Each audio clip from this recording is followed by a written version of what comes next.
जो चेतना विकसित की जा रही है वो पूंजीवाद को उखाड़ने वाली नहीं, क्रांति करने वाली नहीं। आपको इस तरीके से आपको वो चेतना इसलिए क्योंकि वो आपके असंतोष को दबा सके और इसलिए आप क्रांति के लिए अग्रसर ना हो, क्रांति का नेतृत्व ना करें, उसके खिलाफ बोल ना पाए, कैपिटलिज्म के खिलाफ।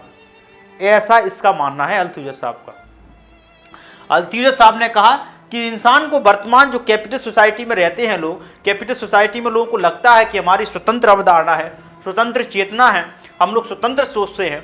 उसने कहा नहीं, जो इंसान जो आज देख रहे हैं वर्तमान में कैपिटल सोसाइटी में, उसकी स्वतंत्र चेतना है ही नहीं।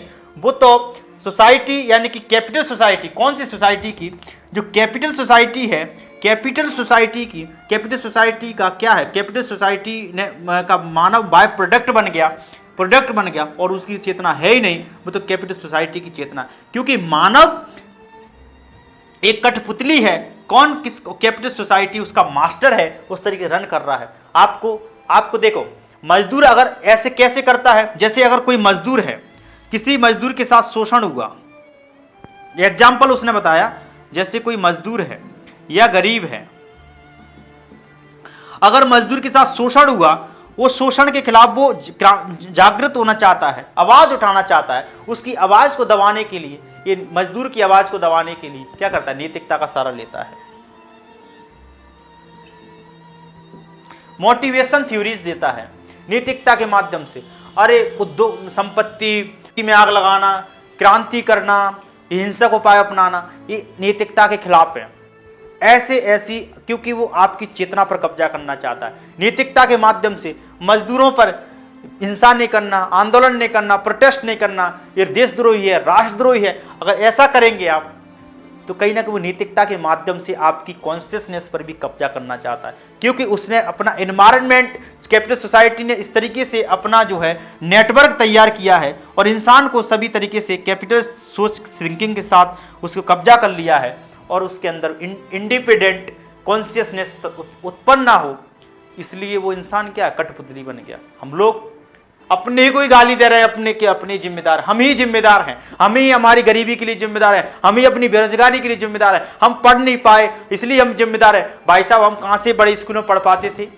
बहुसंख्यक जो जनता को देखिए, गरीब के बच्चे, एक दो गरीब का बच्चा आगे बढ़ जाता है, लेकिन बहुसंख्यक गरीब लोग, शोषित लोगों के बच्चे शोषित अवस्था में ही है ना, बाल श्रम का शिकार होते हैं। एक तरफ बड़े बड़े अमीरों के बच्चे जो है डांस करते हैं, बड़ी बड़ी प्रतियोगिता जीत रहे हैं, क्रिकेट खेल रहे हैं, और अंडर 17, अंडर 16, अंडर 15 जो है क्रिकेट खेल रहा है, क्रिकेट टीम में भागीदारी हो गई। और ये गरीब के बच्चे जो है भीख मांग रहे हैं, बाल श्रम का शिकार हो रहे हैं, बड़ी बड़ी प्रतियोगिता में नहीं जा रहे। अमीर के बच्चे जो है कॉन्वेंट स्कूल में पढ़ रहे हैं और गरीब के बच्चे जो है इस तरीके से सरकारी स्कूल में पढ़ने के लिए मजबूर है, खुले तालाब का पीने के लिए मजबूर है। ऐसा समाज जो भीख मांग रहे अपनी आजीविका चलाने के लिए, लाइवलीहुड के लिए, सरवाइव करने के लिए, अमीर के बच्चे को चिंता ही नहीं है, उसके पास तो पैसा जो है मनी पानी की तरह बह रहा है। तो अल्थुजर साहब ने कहा कि आप सोचते हैं कैपिटल सोसाइटी ने इस तरीके से कब्जा कर लिया आपके सामने, आप मेहनत नहीं कर रहे हैं, आप इसके लिए जिम्मेदार हैं।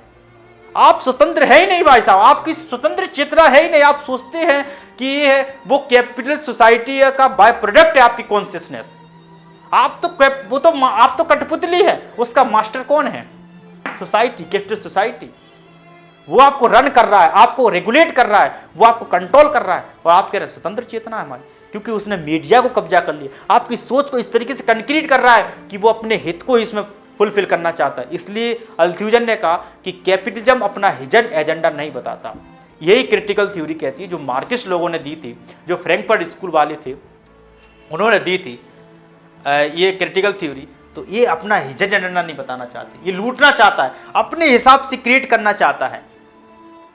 तो ये गरीबों में असंतोष की भावना उत्पन्न ना हो और उसको दबाने के लिए एक तो वो पॉलिटिकल रिप्रेसिव पॉलिटिकल अपार्टस का प्रयोग करता है, यानी कि दमनकारी के अंतर्गत राज्य पुलिस को के माध्यम से मजदूरों के आंदोलन को दबाता है, उनको डर पैदा करता है, उनके अंदर जो हिंसा ना करो, लड़ाई झगड़ा ना करो, ये मतलब पुलिस के माध्यम से, सेना के माध्यम से डर पैदा करके, लॉ के माध्यम से, कोर्ट्स के माध्यम से जो है इस तरीके से काम करता है। और दूसरे तरीके आइडियोलॉजिकल पार्टस का प्रयोग करता है, नैतिकता के माध्यम से उनकी कॉन्शियसनेस को दबाया जाता है गरीबों की, कि आप जो है गरीब इसलिए थे, पूर्व जन्म में आपके घर में ऐसा था। धर्म के माध्यम से धार्मिक व्याख्या देता है, इस तरीके से काम करता है कैपिटलिज्म। और चर्च मंदिर जाइए, धर्म में आस्था रखिए। जो मार्क्सिस्ट व्यक्तियों का धर्म में बिलीव नहीं करेगा, मजदूरों से कहता गरीब आपकी गरीबी की आप भक्ति मार्ग में अपनाइए, आप धर्म में दर्शन कीजिए। भाई साहब उन चीज़ों में उसको फंसा के रखा जाता है, क्योंकि वो कैपिटलिस्ट सोसाइटी ऐसा काम क्यों करना नहीं चाहती, क्योंकि उसके अंदर एक इंडिपेंडेंट कॉन्शियसनेस पैदा हो जाएगी। इसलिए वो चाहती है कि वो हमेशा से हमेशा हमारा कठपुतली बनता रहे, वो वास्तविक हमारे हिडन एजेंडे को ना समझ पाए। कैपिटलिज्म, अल्थ्यूजर साहब ने कहा कि कैपिटलिज्म अपने वास्तविक एजेंडे, वास्तविक हिडन एजेंडे को जो है एक्सप्लोर नहीं करना चाहता, उसको हमें हिडन एजेंडे को समझने की आवश्यकता है। स्टेट जो है कई रूपों में आ गया, लेकिन वो वास्तविक रूप से पूंजीपतियों के हितों की बात कर रहा है। अपने उसने मीडिया दी, मीडिया खड़ा कर दिया, लेकिन हमारा मीडिया नहीं है, लगता है हमका मीडिया है। एक महीने में 2 खबरें हमारी हो जाती हैं, लेकिन उसकी 28 खबर जो है उसी की होती हैं, उसी के बारे में होती हैं। हमारी कॉन्शियसनेस पर नियंत्रण स्थापित करने का प्रयास किया जा रहा है, इसलिए हम क्रांति नहीं कर पा रहे हैं। इसलिए ये जो पूंजीवादी व्यवस्था आज वर्तमान में एग्जिस्ट कर रही है, और जब हम कह रहे हैं कि कम्युनिज्म इतना अच्छा शासन था, क्लासलेस सोसाइटी थी, जीरो एक्सप्लॉयटेशन था, हम क्यों इस्टेब्लिश नहीं कर पा रहे? फिर क्यों हम चेतना में हम अपने ही समस्याओं के लिए हम ही जिम्मेदार हैं, लेकिन हम वास्तविक कारकों को समझ ही नहीं पा रहे हैं। ये हम अज्ञानता नहीं है तो क्या है? इसलिए न्यू मार्क्सिस्ट को पढ़ना बहुत